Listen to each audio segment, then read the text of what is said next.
In this video here, we're going to take a look at the equation of a line in 3 dimensions. Now, this chapter here on vectors is probably one of the most challenging within Core Pure.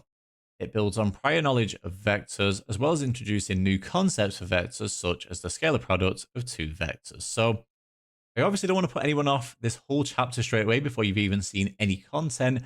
It's more of just a warning that maybe the difficulty of this chapter here is a little bit greater than some of the earlier topics within Core Pure, such as, say, series and summation, roots of polynomials, etc. Okay, so my only advice here would be to keep, persevering, keep practicing, and stick with this chapter. It is a little bit more challenging, but in the end, you will get there. Okay. So an important starting point for us here then is being able to write the equation of a straight line in vector form. So let's start then with a straightforward example here. So what we have then is this diagram, and this diagram will hopefully help illustrate this concept.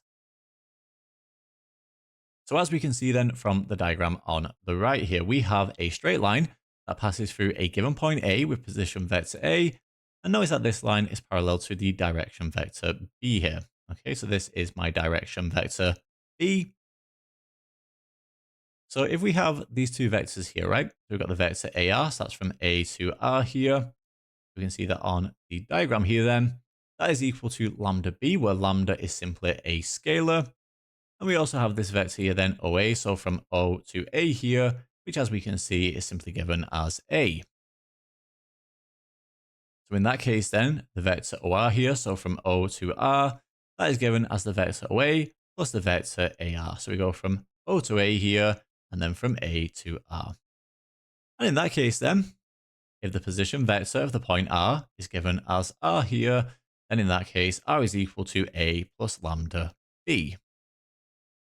And it's important to note here then that any point on the line can be found by substituting the appropriate value of lambda. And don't forget then that lambda can take any value here. Now let's say that we have a straight line that passes through 2 given points, C and D here, with position vectors of C and D respectively. So we get something that looks like this diagram here. And we can now use the vector CD here as our direction vector for the line. So we can see then that this vector here, CD, would simply be minus C plus D, which we could also just write as D minus C. Okay. And what we can do now then is use one of the 2 given points and the direction vector to form an equation for the straight line. So a vector equation of a straight line passing through the points C and D with position vectors of C and D respectively is given as follows. So as we can see then, the vector R here is equal to the vector A plus lambda times by the vector B minus the vector A, where lambda is simply a scalar. Okay, so do make a note of these, these few points here, because we will see a practice question based on this concept. Okay.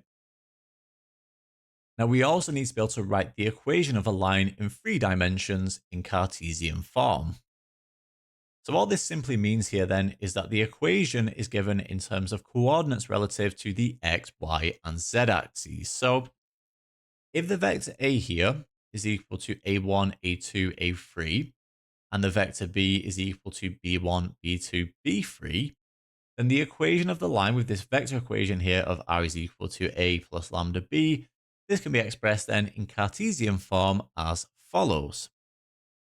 So what we get then is this form here. So we get x minus A1 over B1 is equal to y minus A2 over B2 is equal to z minus A3 over B3. So hopefully you can kind of see the connection here then between these two vectors A and B in Cartesian form. So we have x minus A1 over B1, y minus A2 over B2, and then finally z minus A3 over B3. So truthfully, this Cartesian form here, it's not the nicest looking equation, right?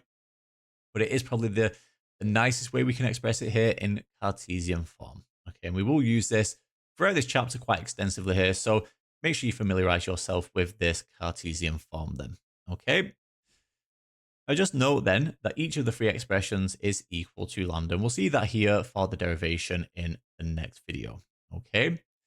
And then finally, before we move on to our practice questions here, just know that this is given in the formula book. So it just saves you having to memorize it, which is always nice, right? So just in case you're wondering, it is given in the formula book.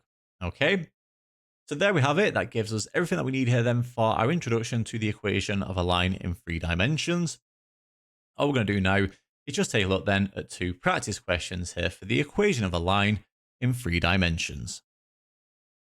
So let's get started here then with question 1. Now for question 1, what we're given here is 2 lines. We have the line L1 here, which has this equation, and we have the line L2, which has this equation here. So I do appreciate that the equation here for the line L1 is a little bit small, so let me just write that down over here. The equation for L1 then is given as follows. So we get x minus 1 over 3. That's equal to y plus 4 over 1. Y plus 4 over 1. And that's equal to z minus 2 over 6. So z minus 2 over 6 there. Okay.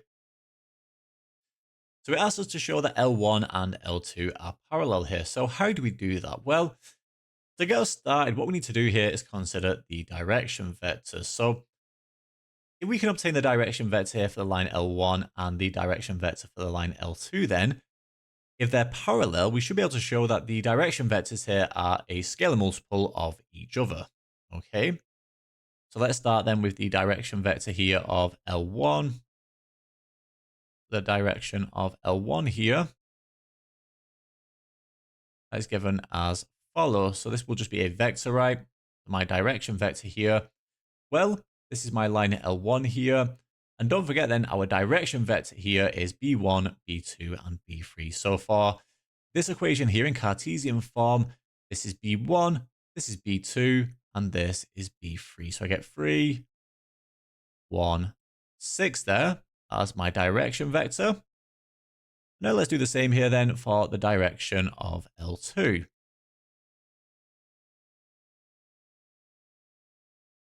So for the direction of L2 here, what do we get then? Well, again, it's just simply going to be B1, B2, and B3. And that corresponds to this vector here, right?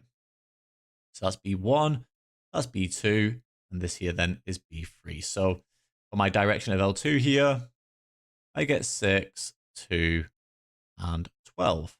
Okay. And hopefully you can recognize straight away then that this is a scalar multiple of each other in terms of the direction vectors, right? Because in that case then, we can write here, so therefore 6 to 12, that is equal then to 2 lots here of this direction vector, right? 2 lots of 3, 1, 6, like so. So in that case then, we can express this here as a scalar multiple of each other. So in that case then, what this shows here is that the lines L1 and L2 are parallel. Okay. So they're parallel. And there we have it. So that's all we need there. And that gives us the solution to question 1. So if we just take a look then at one more question here, we have question 2. So let's begin then with part A. So for part A then it just says find a vector equation of the line which passes through these 2 points here. So we have -2, 4, and 1, and 3, -1, and 5. So to find a vector equation of the line which passes through 2 points, such as these 2 points here, we need to use the following equation. So for part A then, we're going to use here, we're going to use then the vector R is equal to the vector A plus lambda times by the vector B minus the vector A. Okay. So in this case here then, this first point represents the vector A here. So that's for the vector A. And then my second point here then represents the vector B. Okay. So we need to start then by finding this difference here of these 2 vectors. So the vector B minus the vector A. What would that be? Well, let's just do that over here then. So the vector B minus the vector A. Well, that would simply be then 3 minus 1, 5. So 3 minus 1 and 5 minus them the vector A here, which is -2, 4, and 1. Okay. In that case, then, what do we get here? So 3 minus -2, that's the same as 3 plus 2, which gives us 5. We then do -1 minus 4, that gives us -5. And then finally, 5 minus 1 gives us 4 there. Okay. So we find the difference here then of these two vectors. So we actually now have everything that we need here then to find a vector equation of the line which passes through these 2 points here. So in that case then, so therefore for part A then, you get the vector R here, which is equal to A here. So that would be -2, 4, 1, -2, 4, 1, plus lambda. Then it's B minus A. So we already found that here, right? So the vector B minus the vector A is 5, -5, and 4. So 5, -5, and 4. And there we have it. So nice and straightforward. That gives us the solution to part A. Now for part B then, it says write down a Cartesian equation in this form here. So we've got x minus a1 over b1 is equal to y minus a2 over b2, and that's equal to z minus a3 over b3. So this accounts for the line from part A. So we had this line here, right? So we've got -2, 4, 1, plus lambda 5, -5, 4. So don't forget then, this is A1 here, this is A2, and this is A3, and this is B1, this is B2, and this is B3. So for part B then, nice and straightforward here. What we get then, so I'm going to get x plus 2 because it's -2 here, so just be careful with your signs. We get x plus 2. This is over then B1, which is 5 in this case. We get x plus 2 over 5, and that is equal to them. So we get y minus 4 here. So y minus a2, which is 4, so y minus 4 over b2 then, which is -5. So -5, and that's equal to then, so we do z minus a3, so z minus 1 here. Z minus 1, and that's all over b3, which is 4. Okay, so that's over 4 there, like so. And there we have it. So that gives us the solution there to the very last part of this question, part B. And it gives us the solution to the very last question, then question 2. And that brings us to the end then of this video here on the equation of a line in 3 dimensions.